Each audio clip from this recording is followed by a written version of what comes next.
Hello दोस्तों, स्वागत है आपका भारत एजुकेशन यूट्यूब चैनल पर। दोस्तों, आज के वीडियो में हम बेल्ट्रॉन डाटा एंट्री ऑपरेटर के अति महत्वपूर्ण प्रश्नों को बताने वाले हैं जो बेल्ट्रॉन डाटा एंट्री ऑपरेटर परीक्षा में पूछे जा सकते हैं। तो दोस्तों, यदि आप इस चैनल पर नए हैं तो इस चैनल को जरूर सब्सक्राइब करें। यदि आपको बेल्ट्रॉन डाटा एंट्री ऑपरेटर का परीक्षा देना है और डाटा एंट्री ऑपरेटर बनना है तो इस चैनल को आप जरूर से जरूर सब्सक्राइब कर लें। तो दोस्तों, आप इस वीडियो को बिल्कुल अंत तक जरूर देखें। चलते हैं प्रश्नों की ओर। पहला प्रश्न है, एमएस एक्सेल में कई प्रकार के फंक्शन होते हैं, दिए गए विकल्पों में से गलत प्रकार के फंक्शन का पता लगाएं। दोस्तों, प्रश्न में पूछा है कि एमएस एक्सेल में कई प्रकार के फंक्शन होते हैं, यह बात बिल्कुल सही है, लेकिन दिए गए विकल्पों में से गलत प्रकार के फंक्शन का पता लगाएं। तो इसमें चार ऑप्शन है दोस्तों, आपको गलत ऑप्शन का पता लगाना है। पहला ऑप्शन है स्टैटिकल फंक्शन, दूसरा है इकोनॉमिकल फंक्शन, तीसरा है टेक्स्ट फंक्शन और ऑप्शन डी है मैथमेटिकल फंक्शन।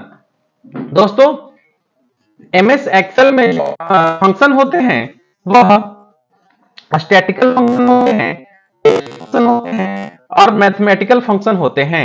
लेकिन दोस्तों, एमएस एक्सेल में इकोनॉमिकल फंक्शन नहीं होते हैं, यानी राइट उत्तर जो होगा वह ऑप्शन बी हो जाएगा। यानी एमएस एक्सेल में जो फंक्शन होते हैं उसमें से गलत प्रकार के फंक्शन जो है वह कौन सा है, तो इकोनॉमिकल फंक्शन होगा। अगला प्रश्न देखते हैं, निम्नलिखित में से कौन सा एमएस एक्सेल 2016 में सेल के संपादित करने के प्रस्तावित तरीकों में से एक नहीं है? ए है डबल क्लिक, बी है सिंगल क्लिक, सी है F2 और डी है फॉर्मूला बार के जरिए। दोस्तों, 2016 एक एमएस एक्सेल 2016 में सेल के संपादित करने के प्रस्तावित तरीकों में से एक नहीं है, वह कौन सा होगा? तो इसका करेक्ट आंसर जो होगा वह सिंगल क्लिक होगा।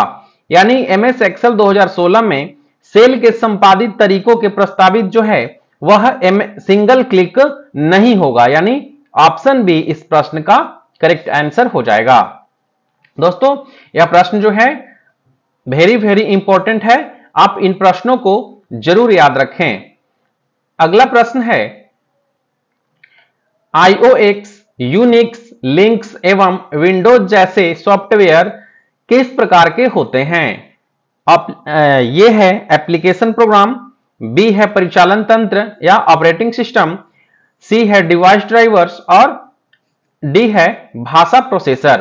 तो दोस्तों, iOS, यूनिक्स, लिनक्स एवं विंडोज जैसे सॉफ्टवेयर जो है वह किस प्रकार के होते हैं? तो ऑप्शन बी इसका राइट उत्तर हो जाएगा, ऑपरेटिंग सिस्टम। दोस्तों, ऑपरेटिंग सिस्टम का हिंदी जो है वह परिचालन तंत्र होता है। यानी ये जो विंडोज हैं ये क्या है, तो एक ऑपरेटिंग सिस्टम है। यानी ऑप्शन बी इस प्रश्न का करेक्ट आंसर होगा। दोस्तों, यह प्रश्न जो है वेरी इंपॉर्टेंट है, आप इन प्रश्नों को जरूर याद रखें। अगला प्रश्न की ओर चलते हैं। प्रश्न है, एमएस पावर पॉइंट में स्लाइडर्स क्षेत्र स्लाइड सॉर्टर व्यू में स्लाइड्स का प्रदर्शन कैसे करते हैं? दोस्तों, यह एमएस पावर पॉइंट का अति महत्वपूर्ण प्रश्न है कि एमएस पावर पॉइंट में स्लाइडर्स क्षेत्र स्लाइड सॉर्टर व्यू में स्लाइड्स का प्रदर्शन कैसे करते हैं? ऑप्शन ए है रो मेजर ऑर्डर में थंबनेल फॉर्म, बी है स्लाइड्स की विषय वस्तु के आधार पर ऑर्डर को सॉर्ट किया जाता है, सी है कॉलम मेजर ऑर्डर में थंबनेल फॉर्म, डी है कोई निश्चित क्रम नहीं है। तो दोस्तों, स्लाइड क्षेत्र जो है स्लाइड सॉर्टर व्यू में स्लाइड्स का प्रदर्शन कैसे करते हैं? तो रो मेजर ऑर्डर में थंबनेल फॉर्म, यानी इसका करेक्ट आंसर जो है ऑप्शन ए होगा। यानी इस प्रश्न का राइट उत्तर दोस्तों ए हो जाएगा।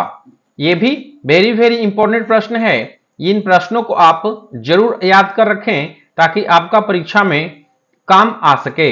अगला प्रश्न है, मेल मर्ज प्रक्रिया में एक दस्तावेज को मर्ज करने हेतु कीबोर्ड शॉर्टकट की क्या है?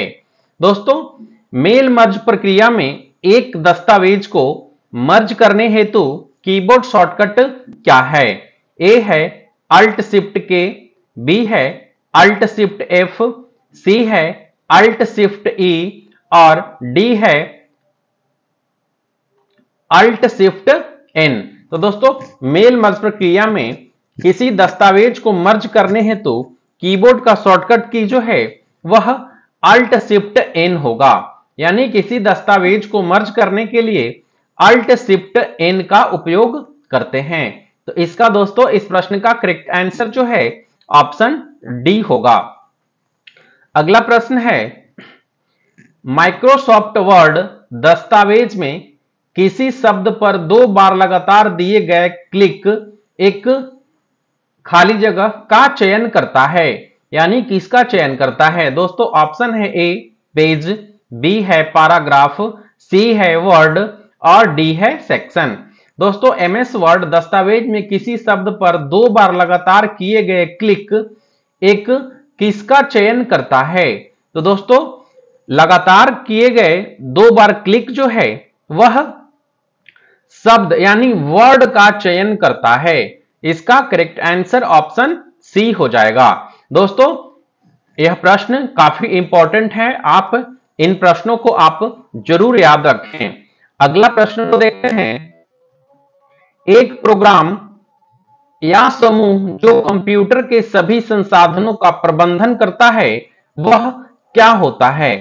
ए है मेमोरी कंट्रोलर, बी है ऑपरेटिंग सिस्टम, सी है संकलनकर्ता या कंपाइलर, डी है डिवाइस ड्राइवर।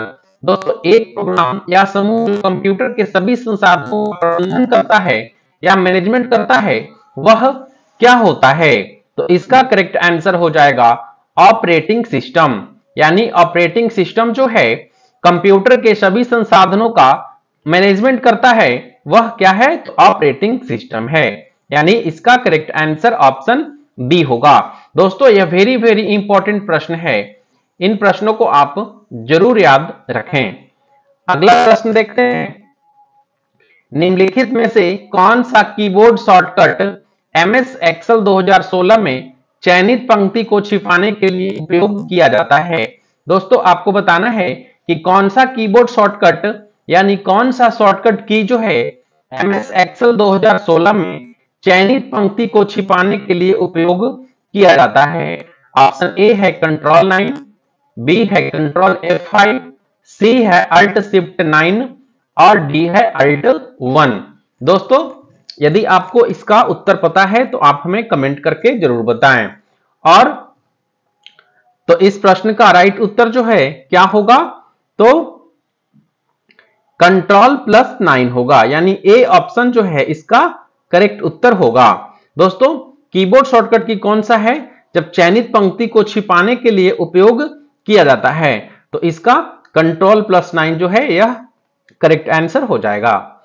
अगला प्रश्न है, जब आप फाइल मेनू से डॉक्यूमेंट प्रोटेक्ट का चयन करते हैं तो निम्न में से कौन सा विकल्प एमएस वर्ड 2016 में उपलब्ध नहीं होता है?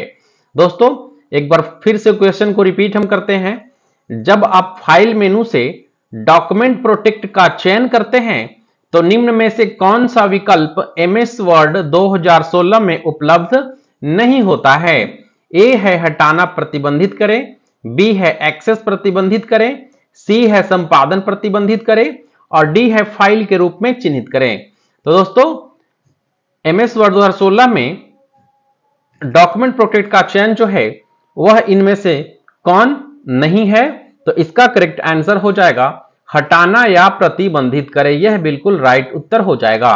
तो दोस्तों इस प्रश्न का करेक्ट आंसर क्या होगा? तो ऑप्शन ए हो जाएगा। नेक्स्ट प्रश्न देखते हैं, लाल लहरदार रंग की किस कारण होता है? दोस्तों लाल लहरदार रंग जो है वह किस कारण से होता है? ए है स्पेलिंग एरर, बी है ग्रामर एरर, सी है फॉर्मूला एरर और डी है इनमें से कोई नहीं।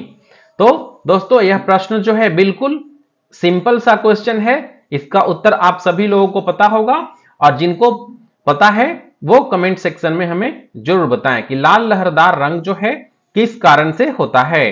तो दोस्तों यह स्पेलिंग एरर को दर्शाता है, यानी जब स्पेलिंग एरर होता है तो लाल लहरदार रंग यानी रेड कलर का जो है लाइन वो दिखाता है स्पेलिंग एरर का, यानी ऑप्शन ए इसका बिल्कुल करेक्ट आंसर हो जाएगा। नेक्स्ट प्रश्न है, स्लाइड शो से बाहर निकलने के लिए क्या दबाना पड़ता है। दोस्तों यह भी क्वेश्चन जो है बिल्कुल सिंपल सा क्वेश्चन है, आप सभी को यह प्रश्न जो है जरूर पता होना चाहिए कि स्लाइड शो से बाहर निकलने के लिए क्या दबाना पड़ता है। ए है एंटर की, बी है एस्केप की, और सी है बैक स्पेस की, एंड डी है नन ऑफ दिस, यानी इनमें से कोई नहीं। तो दोस्तों स्लाइड शो से बाहर निकलने के लिए, या कहा जाए कि पावर पॉइंट स्लाइड शो से बाहर निकलने या शो को बंद करने के लिए कौन सा की दबाना पड़ता है दोस्तों, तो इसका करेक्ट आंसर जो होगा वह एस्केप की होगा। एस्केप की कहां होता है, तो कीबोर्ड के बाएं तरफ सबसे ऊपर, यानी कीबोर्ड के सबसे लेफ्ट साइड में सबसे ऊपर वाला जो बटन होता है वह एस्केप की होता है। तो एस्केप की का कार्य क्या है, तो यह पावर पॉइंट में स्लाइड जो चल रहा है उसे बंद करने के लिए एस्केप की का यूज किया जाता है। अगला प्रश्न है, एमएस वर्ड में कौन सा मार्जिन नहीं होता है। ए है लेफ्ट, बी है राइट, सी है सेंटर और डी है इनमें से कोई नहीं। दोस्तों एमएस वर्ड में कौन सा मार्जिन नहीं होता है, तो इसका करेक्ट आंसर जो होगा वह सेंटर जो है इसमें नहीं होता है। एमएस वर्ड में लेफ्ट होता है लेकिन सेंटर नहीं,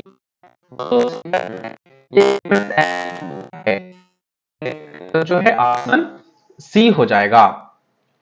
नेक्स्ट प्रश्न है, एमएस एक्सेल में एक्टिव सेल कहां दिखता है। ए है formula bar, B name box और बार। दोस्तों एमएस एक्सेल में एक्टिव सेल कहां दिखता है। यदि दोस्तों आपको इसका उत्तर पता है, बिल्कुल ये आसान सा सवाल है और बेल्ट्रॉन डाटा एंट्री ऑपरेटर 2024 के एग्जाम में यह पूछा गया प्रश्न है कि एक्टिव सेल कहां दिखता है। यदि आपको इसका उत्तर पता है तो हमें कमेंट करके बताएं। एमएस एक्सेल में एक्टिव सेल जो है वह कहां दिखता है दोस्तों, तो वह नेम बॉक्स में दिखता है, यानी इस प्रश्न का करेक्ट आंसर ऑप्शन बी होगा। अगला प्रश्न है, जूम ऑप्शन स्क्रीन पर कहां दिखता है। फॉर्मूला बार पर, एक्सेस टूल बार पर, स्टेटस बार पर या इनमें से कोई नहीं। दोस्तों जूम ऑप्शन स्क्रीन पर कहां दिखता है, तो यह स्टेटस बार पर दिखता है, यानी इसका करेक्ट आंसर दोस्तों ऑप्शन सी हो जाएगा। नेक्स्ट है, एमएस एक्सेल में डिफॉल्ट सेल स्टाइल क्या होता है। बैड, गुड, नेचुरल या नॉर्मल। दोस्तों एमएस एक्सेल में डिफॉल्ट सेल स्टाइल क्या होता है, तो यह बिल्कुल नॉर्मल होता है, यानी ऑप्शन डी इसका करेक्ट आंसर हो जाएगा। दोस्तों यह वीडियो आपको कैसा लगा हमें कमेंट सेक्शन में बताएं, और यदि ये वीडियो आपको पसंद आया हो तो प्लीज वीडियो को एक लाइक जरूर करें। और यदि आपको बेल्ट्रॉन डाटा एंट्री ऑपरेटर का परीक्षा देना है और डाटा एंट्री ऑपरेटर बनना है तो आप इस चैनल को जरूर सब्सक्राइब करें, ताकि आने वाला वीडियो का नोटिफिकेशन सबसे पहले आपको मिले और आप इस चैनल का फायदा उठाएं। तो दोस्तों मिलते हैं हम अगले वीडियो में। धन्यवाद।